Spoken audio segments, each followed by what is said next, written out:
Alhamdulillah, pengacara-pengacara muslim, notaris-notaris muslim, bahkan sekarang PGRI muslim mau berdiri. Semua izzah Islam mulai bersatu dan kemudian bangkit.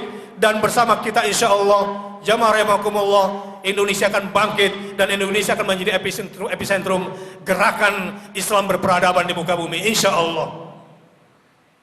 Cuma yang gagal faham, yang diem aja, hati-hati.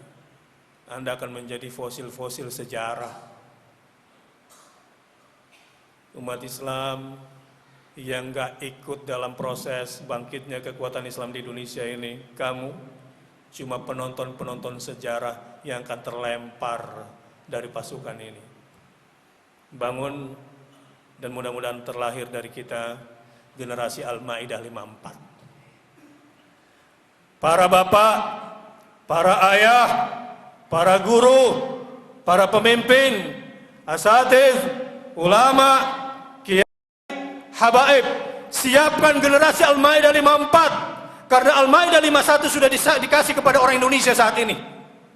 Apa itu generasi Al-Maidah 54? Ya ayyuhalladzina amanu may yartadda minkum an dinihi fasawfa ya'ti Allahu biqaumin yuhibbuhum wa yuhibbunah adzillatin 'alal mu'minin a'izzatin 'alal kafirin yujahiduna fi sabilillah wa la yakhafuna lawmata la'im.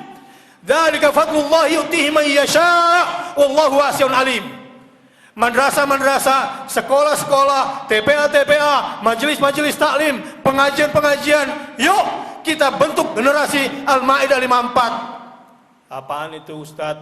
Al-Maidah 54. Ya ayyuhalladzina amanu may yartadda minkum an dini. Wahai sebagian orang-orang yang mengaku beriman tapi kemudian murtad, lebih berpihak kepada kafir, lebih berpihak kepada Nasrani, lebih berpihak kepada Yahudi. Ingat, murtad saja kamu sono. Silakan murtad. Al-Quran bilang begitu. Lebih memilih bersama pemimpin kafirmu, monggo silakan. Tapi ingat, akan lahir kaum baru di Indonesia ini. Kaum itu dicintai Allah. Kaum itu akhirnya dihujamkan rasa cinta kepada Allah dan mereka pun akhirnya mencintai Allah. Kamu tahu?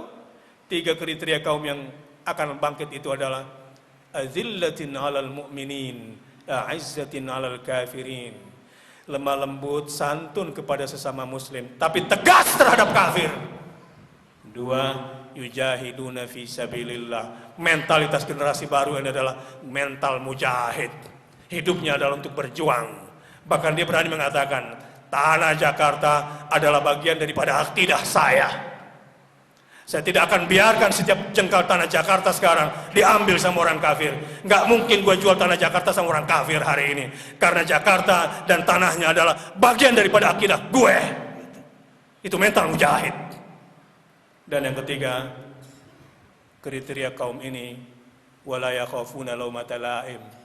Anak muda bilang, kriteria generasi Al-Maidah 54 itu generasi bocor. Kenapa? Enggak takut dibully, enggak takut dihina, enggak takut dituduh. No, lihat tuh orang seluruh Indonesia. Barang siapa yang ikut demo 212 datang ke Jakarta, berarti dia punya benih-benih teroris, masa bodoh. Barang siapa yang datang ke Jakarta akan dituduh teroris, bodoh amat. Walaupun akhirnya nggak boleh nyewa mobil karena semua ditekan, nggak boleh bawa ke Jakarta, jalan kaki dari Ciamis. Itu energi Siliwangi dari tanah Pasundan. Ketika masa komunis, orang-orang Siliwangi itu jalan kaki dari Surabaya ke Bandung. Dan energi 212 membangkitkan generasi wala yakhafuna laumata laim, tidak takut dituduh makar, tidak takut dituduh anti NKRI, karena dia lakukan sebetulnya untuk Indonesia, untuk merah putih Indonesia. Ini generasi kaum baru, didik anak kamu ke sana.